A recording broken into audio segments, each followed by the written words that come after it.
তানিয়া একজন স্কুল শিক্ষিকা, গ্রামের মেয়েদের পড়ায়। তার প্রেম রাহুলের সঙ্গে, কিন্তু সমাজের নিয়ম, পণ ছাড়া বিয়ে হয় না। আজ হাশেম আলী গেছেন রাহুলের মায়ের সাথে কথা বলতে। হাশেম আলী বাড়ি ফিরেন, মুখ ভার। তানিয়া বই পড়ছে। তানিয়া মা, তোর কথায় গেছিলাম রাহুলের বাড়ি। কি বলল ওরা, আব্বা?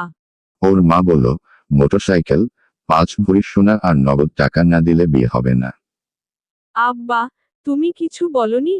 বলেছি, আমার সামর্থ্য নাই, কিন্তু তুই ভালোবাসিস ওরে। ভালোবাসা আর সম্মানের সাথে যদি বিয়ে না হয়, সে বিয়ে আমি করব না। রাহুল তার মাকে বোঝানোর চেষ্টা করছে। মা, তুমি কেন এমন করছো? তানিয়া শিক্ষিতা, সৎ, স্বাবলম্বী। তুমি পণ চাচ্ছ কেন? এইটা আমাদের সম্মানের ব্যাপার। পাড়া প্রতিবেশী দেখবে আমরা কিছু নিলাম না। সম্মান যদি টাকায় হয়, তাহলে সে সম্মান চায় না। মা, আমি তানিয়াকেই বিয়ে করব, পণ ছাড়াই। দেখি।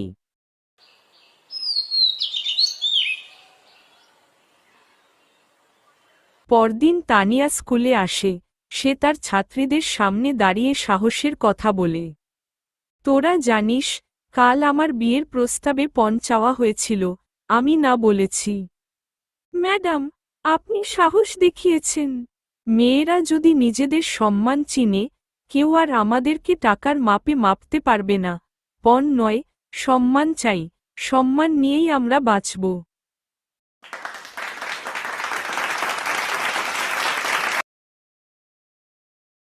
সামাজিক মাধ্যমে তানিয়ার বক্তব্য ভাইরাল হয়।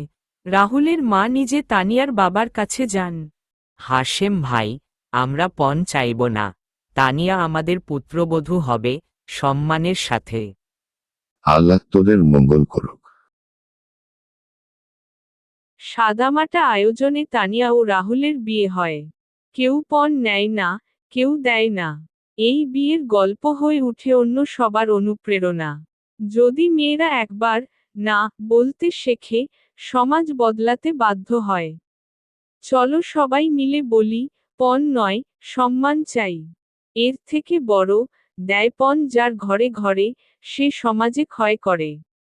না বলি আজ, জেগে উঠি। পণ মুক্ত হোক নারীর বিয়ে।